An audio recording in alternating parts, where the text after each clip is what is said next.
Question है 20 kg body is pushing with just enough force to start it moving across a floor and the same force continue to act afterwards. The coefficient of static and kinetic friction are 0.8 and 0.4 respectively. The acceleration of the body is. सबसे पहले तो इसमें mu S और mu के दे दिया, तो उस case में सबसे पहले एफ एक्स मैक्स निकाल लो, क्या हो जाएगा mu S into N, mu S की वैल्यू 0.8, यानी कि एक ब्लॉक है यहाँ पे जिसका मास है कितना 20 kg।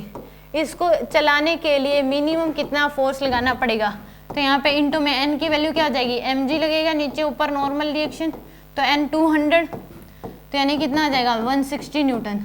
तो इस केस में इधर फ्रिक्शन फोर्स लग जाएगा 160 न्यूटन, तो आपको भी इसको चलाने के लिए मिनिमम 160 से ज़्यादा लगाना पड़ेगा। मान लो 160 लगा दिया तो ये चल पड़ेगा। अब इसके बाद भी ये फोर्स लगाने के बाद, यानी कि इस केस में इसने कहा 20 kg push just enough to force start moving across. इसको चलाने के लिए जितना फोर्स लगाने की जरूरत थी वो लगा दिया आपने, यानी कि कितना हो गया वो 160 लगाना पड़ेगा इसको चलाने के लिए, कि एफ एक्स मैक्स की वैल्यू कितनी है 160, तो 160 से ज़्यादा लगाना पड़ेगा। उसके बाद भी चल पड़ा, उसके बाद भी ये फोर्स लग ही रहा है, तो बट उस केस में अब फ्रिक्शन फोर्स की वैल्यू 160 नहीं रहेगी, क्योंकि चलने के बाद हमें पता है क्या लगेगा काइनेटिक फ्रिक्शन। तो एफ के मैक्स की वैल्यू की म्यू के इंटू एन, तो यानी कि 0.4 इंटू में 200, तो कितना होगा 80 न्यूटन।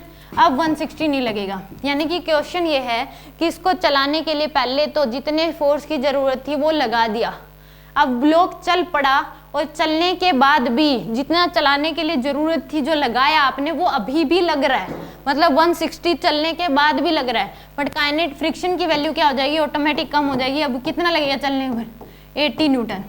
अब ब्लॉक चल पड़ा बट अब फोर्स जो हमें पता है चलने के बाद काइनेटिक फ्रिक्शन लगता है, तो इसके और ये फोर्स अभी भी लग ही रहा है, हटाया नहीं है, तो यानी कि नेट फोर्स कितना हो गया अब इसमें 160 माइनस 80, ये नेट फोर्स आ गया आपके पास, तो 80 न्यूटन। तो एक्सेलरेशन कितना हो गया 80 डिवाइड बाय में मास है 20, यानी कि 4 मीटर पर सेकेंड स्क्वायर का क्या होगा इसमें एक्सेलरेशन। आंसर ये होगा। क्वेश्चन आई थिंक आपको समझ, इसमें बोला है एक ब्लॉक है, उसको चलाने के लिए कम से कम कितना फोर्स, उसको इतना फोर्स लगाया गया कि वो चल पड़ा, तो उसका मतलब फ्रिक्शन फोर्स 160 है, तो आपको चलाने के लिए 160 से ज़्यादा फोर्स लगाना पड़ेगा। अब ब्लॉक चल पड़ा, तो उसके बाद ब्लॉक जब चल पड़ेगा तो फ्रिक्शन फोर्स की बजाय क्या लगेगा अब काइनेटिक फ्रिक्शन लगेगा, बट ये नहीं है कि अब ये फोर्स हटा दिया, चला दिया अब ये फोर्स हट गया, ऐसा नहीं है। अब ये 160 अभी भी लग रहा है, तो दो फोर्स लगे 160 और अब 80 लगेगा, तो नेट फोर्स 80 हो गया। एक्सेलरेशन कितना आ जाएगा 4 मीटर पर सेकेंड स्क्वायर का।